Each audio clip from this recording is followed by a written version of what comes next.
Hi everyone, my name is Athleen and I am an occupational therapy student. Today I will be presenting a case on depression. I'll be looking at the symptoms and just some of the characteristics that affects a person's ability to just function in their daily lives.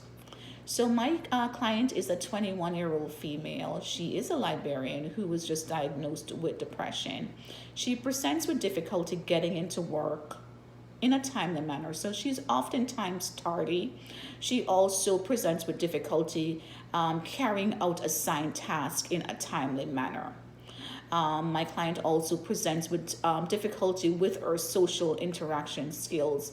Oftentimes, if she gets invited to go out to gathering or event, she oftentimes refuses, finding any excuse just not to participate in those social engagement or gatherings, which is actually one of the characteristics of depression. Now, despite the characteristics of depression, my client is still able to participate in everyday activities such as dressing, bathing, and grooming. She is also able to participate in simple meal preparation, which she chooses to do every other day. And at that time, she would actually consume a meal. My client was recently referred to home health occupational therapy services twice per week to enable changes to occur in those maladaptive behaviors to improve our work performance and also our social skills. Now, two occupational performance concerns that you can see in this case is my client's difficulty with work performance, and a second occupational performance concern is or impaired social interaction skills.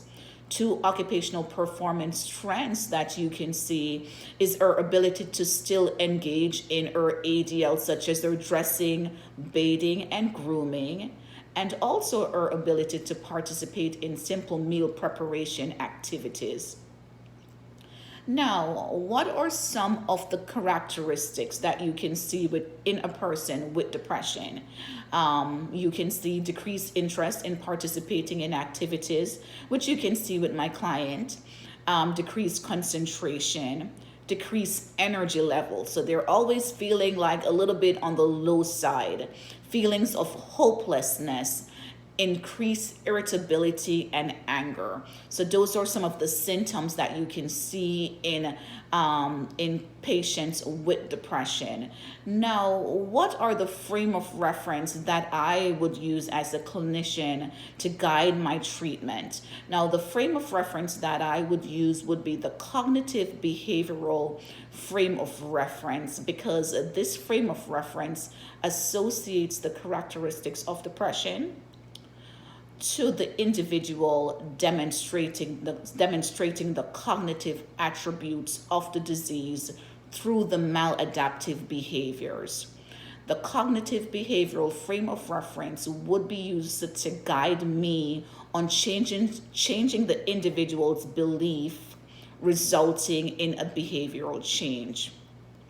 Now, my second frame of reference that I would use to guide me would just be the cognitive frame of reference. This frame of reference would enable my client to come up with strategies, with them coming up with the strategies that would help my client to feel empowered, and the strategies that is developed would be more likely to be utilized. So because they're coming up with the strategies, the likelihood of them utilizing the strategies would be actually greater, resulting in a change in behavior. Thank you so much for listening. Bye-bye.